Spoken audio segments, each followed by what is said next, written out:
E aí, pessoal do primeiro ano, estamos de volta aqui para mais uma aula, a primeira aula do nosso quarto bimestre, reta final desse ano, beleza? O quarto bimestre ele vai ser extremamente rápido, extremamente curto, então quem chegou até aqui assistindo a aula, estudando os conteúdos de química, vamos dar um gás nessa reta final, que falta bem pouco, então vamos aproveitar aí para fazer esse finalzinho render bastante. Certo?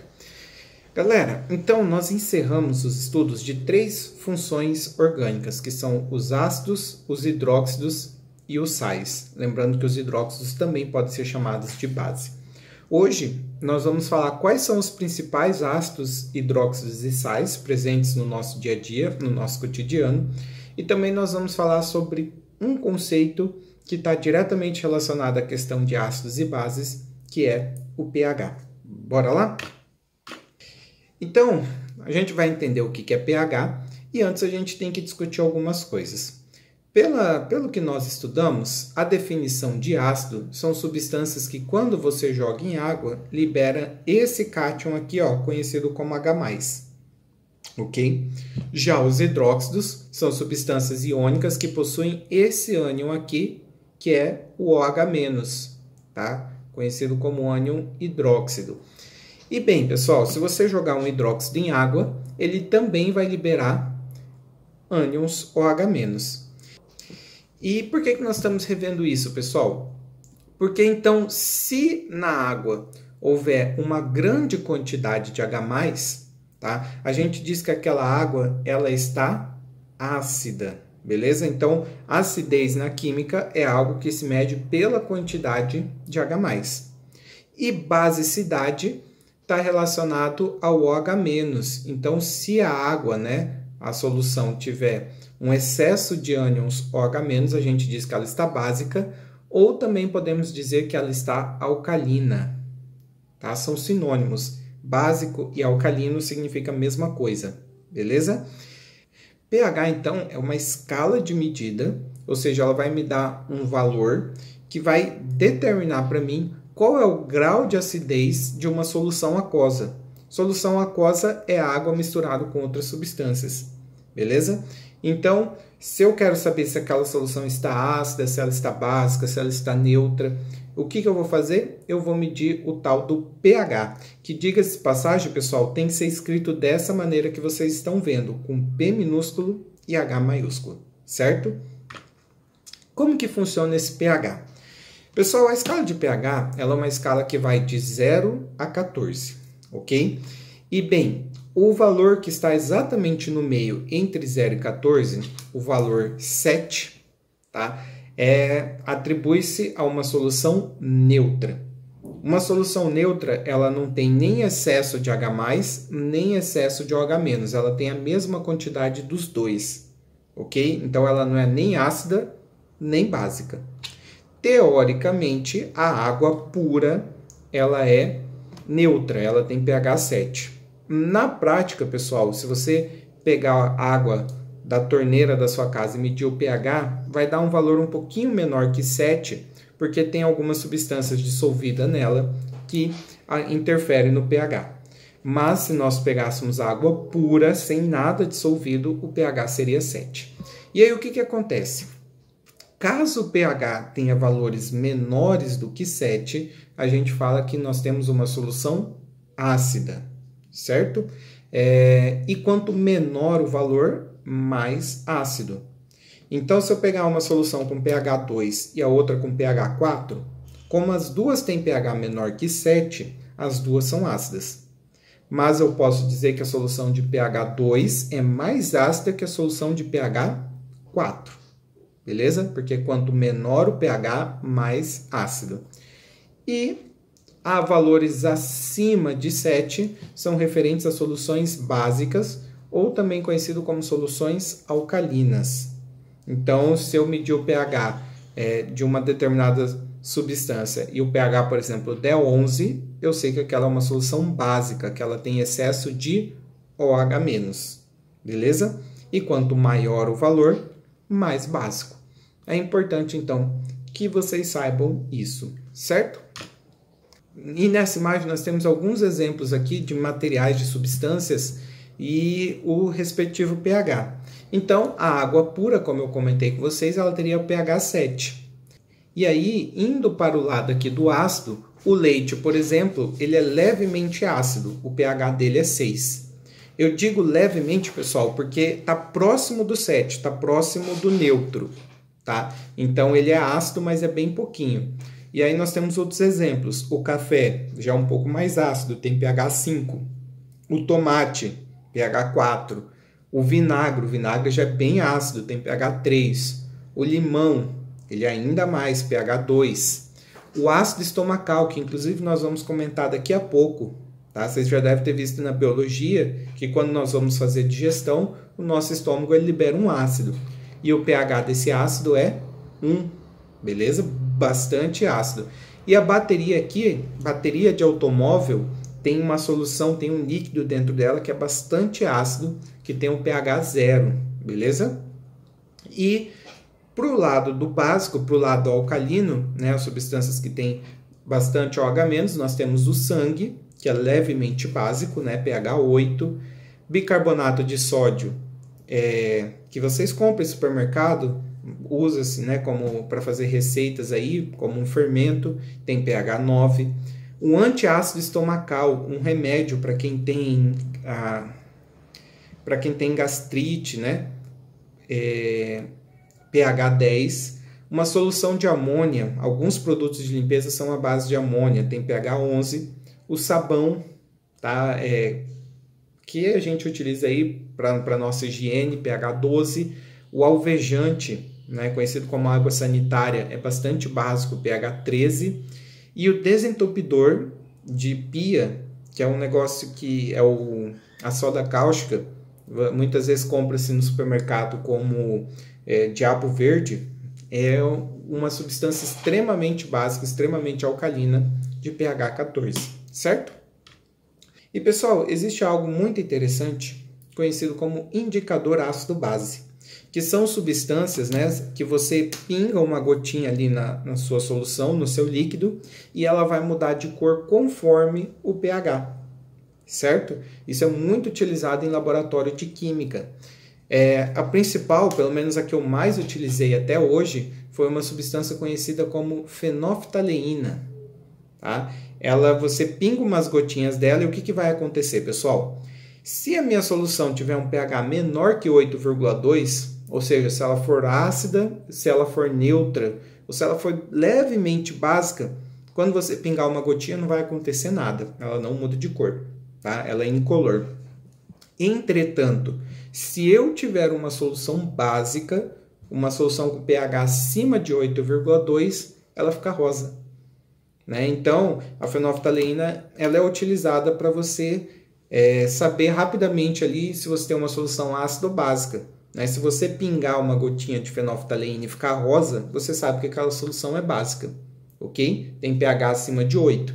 Se ficar incolor, ela pode ser ácida, neutra ou um pouquinho básica, tá? Então, a fenolftaleína ela serve para isso. Outro indicador que é muito utilizado é o tal do azul de bromotimol. Por quê, pessoal? Quando você pinga uma gotinha dessa substância, se o pH for básico, a valores maiores que 7, ele tende para a cor azul. Se o pH for ácido, né, valores menores que 7, ele tende para a cor amarela, enquanto no neutro ele é verde. Tá? Ele é verde, e aí conforme for ficando mais ácido, né, a tonalidade de verde vai tendendo cada vez mais para o amarelo. Então ele também é muito utilizado porque permite essa identificação. Uma coisa que é mais comum, principalmente aí para quem trabalha com soluções, são umas fitinhas. Essas fitinhas são vendidas em lojas de aquário ou de produto de limpeza para piscina, tá? Que vem várias fitinhas, aí você tira uma delas, mergulha na sua solução, na sua água, por exemplo, do aquário ou da piscina, e aí essas tirinhas coloridas vão mudar de cor, e você compara aqui, ó, como se fosse o seu gabarito, né? Você vê com qual dessas cores a fitinha ficou mais parecida depois de você mergulhar. E aí, dependendo de como for, você vai saber qual é o pH da sua solução. Tá? Então, isso aqui é bastante utilizado em situações que você precisa em que você precisa calcular o pH. Outra coisa que as pessoas até fazem bastante em feira de ciências, e infelizmente esse ano não tivemos, né, uma feira de ciências, é o indicador de repolho roxo. Utiliza-se bastante isso aqui, pessoal, porque você pode fazer em casa. Você compra repolho roxo na feira, tá? Picota ele e coloca numa panela com água e ferve essa água. Beleza? Você vai fazer uma espécie de um suco de repolho roxo. Essa água ela vai ficar roxa. E aí, pessoal, você pode pegar um pouquinho dessa água roxa e pingar em soluções. E dependendo do pH da solução, ela vai mudar de cor. Né? Então, ela vai mudar aqui, ó, do rosa, passando pelo azul, verde até o amarelo. Em soluções básicas, ela vai ficar amarelo. Né? Então, se você, por exemplo, fizer um suco de repolho roxo e pingar no vinagre, vai ficar roxo. Né? Agora, se você pegar, por exemplo, um alvejante, ele vai ficar verde, dependendo do pH, certo? E por que pH é um assunto tão importante, pessoal? Eu trouxe aqui, na verdade, o pH ele é aplicado em várias situações. Eu trouxe aqui somente alguns exemplos, tá? Um exemplo da importância do pH é para quem trabalha aí com agricultura, né, com fazenda, com chácara, que quando você vai fazer uma plantação, antes de fazer a plantação, você tem que ver qual que é as condições daquele solo, né, se aquele solo vai ser adequado ou não para o crescimento das plantas. E uma das coisas que você tem que analisar é justamente o pH, porque um problema muito comum, pessoal, é o solo ele está ácido. E o solo ácido, ele não é ideal, ele não é adequado para o crescimento das plantas. As plantas não se desenvolvem bem no solo ácido. Então, se o solo estiver ácido antes da plantação, o agricultor ele vai ter que fazer um tratamento daquele solo, muitas vezes utilizando calcário, tá? Que é uma substância que serve aí para diminuir a acidez, né? Para aumentar o pH, para tentar deixar o solo neutro e as plantas crescerem adequadamente, ok? Na natureza, pessoal, quando você fala então de rios, de lagos, né, de qualquer curso d'água, uma coisa importante é você medir o pH daquele rio, daquele lago, porque os seres vivos que vivem ali, eles estão adaptados a viver numa determinada faixa de pH, certo? Caso aquele curso d'água sofra uma grande alteração no pH, muito provavelmente os seres vivos ali, os peixes e os outros seres vivos vão morrer. Isso é comum de acontecer quando muitas vezes uma indústria se instala perto ali de um rio e de um lago e joga seus dejetos, seus produtos químicos naquele rio, tá? E aí esses produtos químicos costumam provocar alteração no pH, e ao provocar essa alteração no pH, os animais que não estão adaptados a isso acabam morrendo, beleza? Então é importante aí você saber qual que é o pH ideal naquela região, naquele rio, naquele lago, ok? E um outro exemplo, para quem faz tratamento aí de água de piscina, né? O que o pessoal chama os piscineiros, eles fazem a limpeza da piscina. E quando eles terminam a limpeza, uma das coisas importantes que ele tem que fazer é justamente medir o pH daquela água, tá? Ele tem que tentar deixar o pH da piscina, da água da piscina, o mais próximo possível do neutro. Por quê? Porque se a água da piscina ficar ácida, isso pode começar a corroer os metais ali do sistema de filtração e toda a parte metálica da piscina. Né? Se o pH fica básico, ele pode começar a formar uns sólidozinhos brancos, né? Que vai acumulando, que vai entupindo o sistema de filtração da piscina. Então não pode deixar nem ácido nem básico. Sem contar que se tiver muito ácido ou muito básico, isso pode provocar irritação na pele de algumas pessoas, pode provocar irritação nos olhos, dar alguns tipos de alergia, né? Então o piscineiro ele tem que sempre manter-se o pH daquela água mais próximo possível do neutro. E aí ele tem os produtos químicos que ele vai utilizar ali, né? Caso a água esteja ácida, ele vai ter que usar algum produto químico básico, né? E o contrário também, né? Caso a água esteja básica, ele vai ter que usar algum produto químico ácido, certo? Então, pessoal, isso que eu passei para vocês são só alguns exemplos, tá? pH é um dos assuntos mais importantes que tem da química e é utilizado em diversas situações aí, principalmente quando trabalha-se com líquidos, mas serve também para outras substâncias, né? Inclusive para sólidos, como por exemplo o solo, né? Que tem água, né? O solo ele tem água ali misturado, mas é um sólido, beleza? E agora, turma, eu vou trazer para vocês os principais ácidos, bases ou hidróxidos e sais do nosso dia a dia. É importante, então, você saber, né, onde que está presente essas substâncias que nós estudamos. E vamos começar com o tal do ácido clorídrico. Pessoal, o ácido clorídrico, fórmula HCl, ele é o ácido produzido pelo nosso estômago. Então, vocês já devem ter estudado em biologia, né, que no processo de digestão, nossos alimentos ficam mergulhados no tal do suco gástrico dentro do nosso estômago. O suco gástrico nada mais é do que uma solução de ácido clorídrico, que serve ali para digerir, para quebrar as moléculas de proteína, ok? Esse HCl, ele também é utilizado em produtos de limpeza conhecido como limpa-pedras, e o pessoal vende em lojas de produto de limpeza como ácido muriático, né? Então, tem duas aplicações aí recorrentes do ácido clorídrico.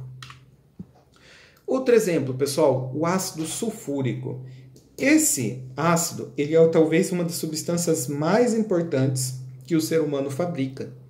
Porque ele não é tão utilizado no nosso dia a dia, tá? Então, você não vai ter um ácido sulfúrico dentro da sua casa, só que ele serve de matéria-prima para fabricar um monte de coisa. Serve de matéria-prima para fabricar fertilizante, detergente, corante, tinta e mais uma porrada de produtos, ok? Inclusive, quanto mais industrializado um país for, maior costuma ser a produção de ácido sulfúrico desse país. Então, assim, não vai ser muito encontrado no nosso dia a dia. Ele está presente em bateria de automóvel, tá? Tem ácido sulfúrico lá dentro, mas não é recorrente, não está presente na nossa casa, tá? E quando ele é concentrado, ele é um ácido extremamente perigoso, porque quando ele encosta em alguma matéria orgânica, ele desidrata, ele praticamente transforma essa matéria orgânica em carvão. Então, nessa foto que vocês estão vendo aqui, ó, pingou umas gotinhas de ácido sulfúrico num pedaço de papel, o papel ele começa a ficar preto, ó, e ele até como se tivesse queimado o papel aqui no meio, beleza? Então o ácido sulfúrico concentrado, se cai na nossa pele, por exemplo, ele causa lesão, ele causa queimadura, certo? Outro exemplo, pessoal, é o ácido nítrico, que assim como o ácido sulfúrico, ele também não está presente no nosso dia a dia, mas ele é muito importante porque ele é utilizado como matéria-prima para se fabricar outras substâncias, principalmente explosivos e fertilizantes. Ácido carbônico. Pessoal, o ácido carbônico, fórmula H2CO3, ele está presente nas bebidas que possuem gases, como refrigerante, como água com gás, como cerveja, tá? Porque o que acontece? O ácido carbônico ele é uma substância extremamente instável. Quando eu digo instável, significa que ela quer reagir, ela quer se transformar em outra substância, tá? No caso aqui, vai acontecer essa reação que eu trouxe aqui para vocês, tá? O ácido carbônico, ele transforma-se em água e gás carbônico, beleza? E é exatamente esse gás carbônico que vocês estão vendo aqui, que é o gás dos refrigerantes, das bebidas gaseificadas, tá? Então, quando você abre o seu refrigerante, ok? Você começa a fazer essa reação do ácido carbônico que estava dissolvido, transformando-se em água e CO2. E aí o CO2 ele começa a sair na forma de bolhas, ok? Então, toda bebida gaseificada tem esse ácido carbônico dissolvido, tá? Para formar o gás, certo? Ácido cianídrico. Galera, o ácido cianídrico ele é um gás extremamente tóxico. Se você respirar um pouquinho de ácido cianídrico, você morre asfixiado, tá? Quase que instantaneamente, beleza? Ele foi utilizado, então, na Primeira Guerra Mundial como arma química, foi utilizado pelos nazistas nas câmaras de gás, né? Que eles matavam os judeus e outros grupos étnicos, ok? E eles utilizavam esse gás, esse ácido cianídrico, que é uma substância extremamente perigosa. Essa imagem aqui eu peguei de uma notícia de, se eu não me engano, em alguma cidade aqui do Nordeste, que descobriu-se, né, que tinham galões com ácido cianídrico. E aí os caras foram, a Defesa Civil foi lá retirar esse galão de ácido cianídrico que tinha sido abandonado numa indústria. E olha só a roupa que eles têm que usar de proteção, né? Porque eles não podem respirar, não podem inalar essa substância que é extremamente tóxica, certo? Ácido sulfídrico, H2S. Pessoal, essa substância que também é um gás, ela tem um cheiro extremamente ruim, tá? Então aqui está escrito um odor nauseante. E quem já sentiu o cheiro de ovo podre, repolho podre, cebola podre, já sentiu o cheiro do tal do ácido sulfídrico, beleza? É um cheiro horrível, péssimo, tá? Então, mais um exemplo, e tem um pouquinho também desse gás aqui na flatulência, ou que vocês conhecem como o peido, ok? O peido você libera uma pequena quantidade de H2S, ok? Ácido fosfórico, H3PO4. Ele, assim como o sulfúrico, assim como o nítrico, ele é matéria-prima para a fabricação de outras substâncias, como fertilizantes, tá? E ele também está presente em alguns alimentos como um estabilizante, né?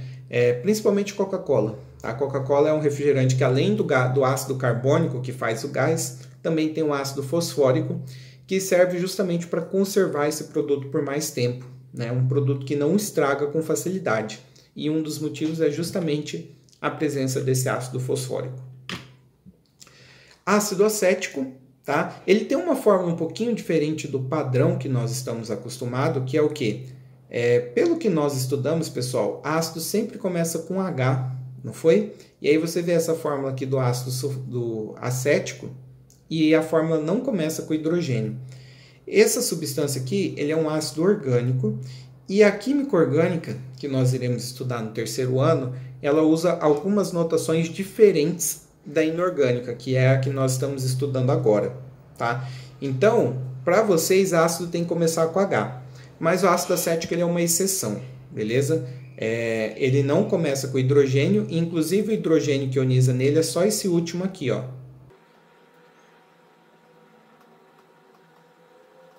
Essa então aqui é a ionização do ácido acético. E ácido acético nada mais é do que o vinagre, beleza? O vinagre é uma mistura de água com ácido acético, certo? Já vocês devem saber então que vinagre é uma substância ácida, e de fato é, ok? E agora a gente vai falar dos principais hidróxidos ou das principais bases. Começando pelo hidróxido de sódio, NaOH, que também é conhecido como soda cáustica. Quem já viu soda cáustica, né? É um sólidozinho branco, normalmente vem em bolinhas desse jeito aqui, tá? É utilizado para desentupir pias, então você encontra no mercado vendido como diabo verde, tá? É utilizado também para matéria-prima para fabricar sabão. Então, caso alguém já tenha visto a fabricação de sabão caseiro, muitas vezes usando ou óleo vegetal ou gordura animal, você faz justamente a mistura desse óleo ou dessa gordura com soda cáustica para fabricar sabão, certo? Então, é utilizado aí para fabricar sabão, detergente e diversas outras substâncias. E, pessoal, o hidróxido de sódio, ele é uma substância extremamente perigosa, extremamente corrosiva, tá? Se você ficar em contato, você encostar na soda cáustica e ficar em contato por muito tempo, vai provocar queimadura na sua pele, beleza? Então, é uma substância que tem que tomar bastante cuidado.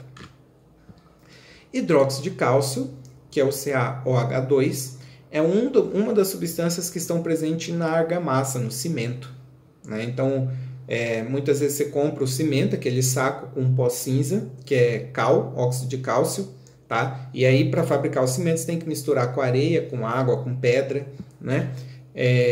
E uma das substâncias presentes após essa mistura é justamente o hidróxido de cálcio. Hidróxido de magnésio, ele é vendido como um medicamento, um antiácido estomacal. Porque o que acontece? Como nós acabamos de ver, o nosso estômago ele produz um ácido, o ácido clorídrico. Esse ácido ele quebra as proteínas, tá? E as células do nosso estômago é feito de proteína. Então, por que que ele não ataca, por que que ele não quebra as proteínas das células do estômago? Porque o nosso estômago ele produz uma mucosa, um líquido, que vai proteger as células do ácido clorídrico. Mas, caso você tenha alguma falha nessa mucosa, né, por algum motivo você não esteja produzindo essa mucosa adequadamente, você vai ter um problema conhecido como gastrite. Tá? E aí, como resolve esse problema de gastrite? Como ele é causado por um ácido, você vai tomar um hidróxido. No caso aqui, você pode tomar o hidróxido de magnésio, que é vendido como leite de magnésia. Eu nunca tomei, mas já ouvi o pessoal falando, o pessoal que já tomou falando que é um remédio bem ruim, tem um gosto horrível. Dizem, né? Eu nunca tomei. E aí, como nós estudamos na aula passada, um hidróxido reage com ácido para formar sal e água. Então, ele vai neutralizar o ácido do nosso estômago, diminuindo a dor, certo? Então, existe o hidróxido de magnésio, que é o leite de magnésia, e também existe o hidróxido de alumínio. Tá? Os dois são antiácido estomacal vendido em farmácia, certo? E o hidróxido de alumínio ele também é utilizado em tratamento de água. Tá? Ele, quando você joga na água, ele produz uns flocos, uma espécie de uma espuma.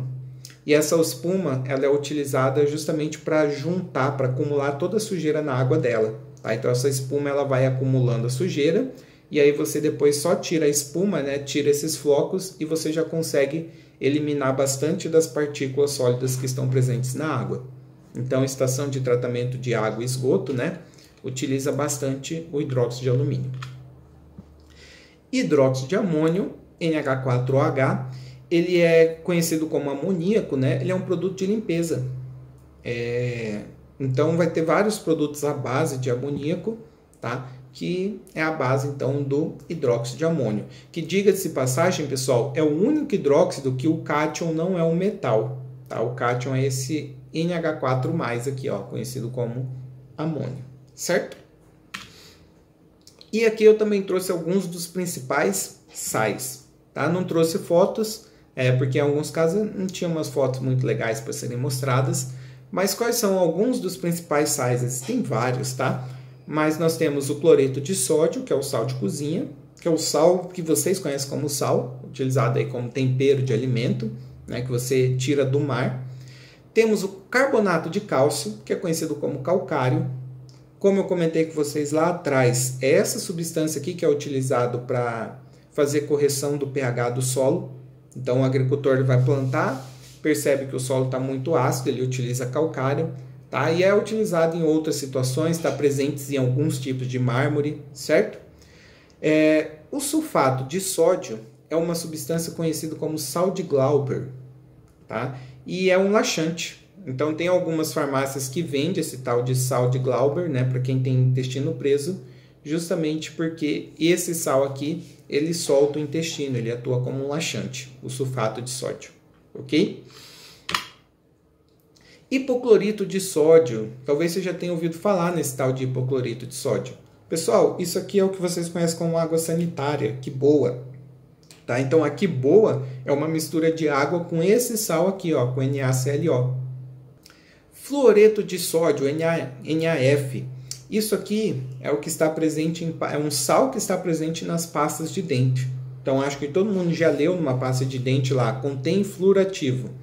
Tá? Na verdade, não é um átomo de flúor isolado. O que você tem é um sal com átomos de flúor, com fluoreto. Tá? Então, você tem um fluoreto de sódio, entre outros sais que contenham flúor.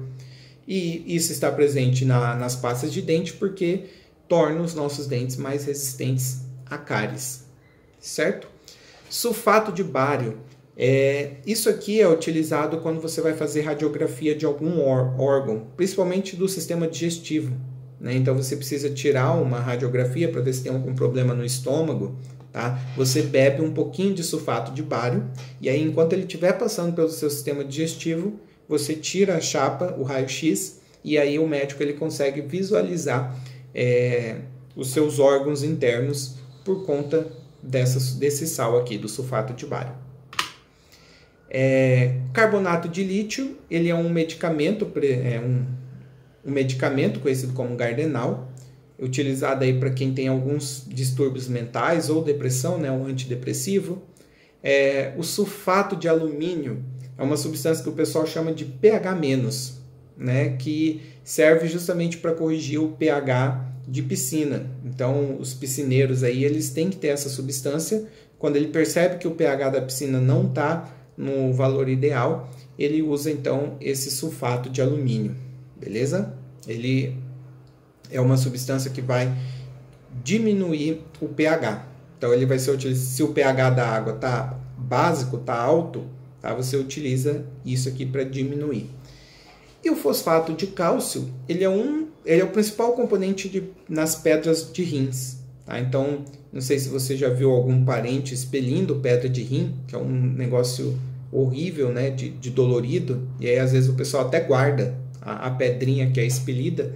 Essa pedrinha é fosfato de cálcio. Tá? E ela também, esse sal, ele também está presente nos nossos ossos e nos nossos dentes. É um dos componentes. Tá? E, como eu disse para vocês, pessoal, existem centenas e centenas de outros sais. Eu trouxe aqui só alguns exemplos para vocês se situarem da importância, da presença desses assuntos que nós vínhamos estudando. Certo? Com isso, então, fechamos nossa primeira aula.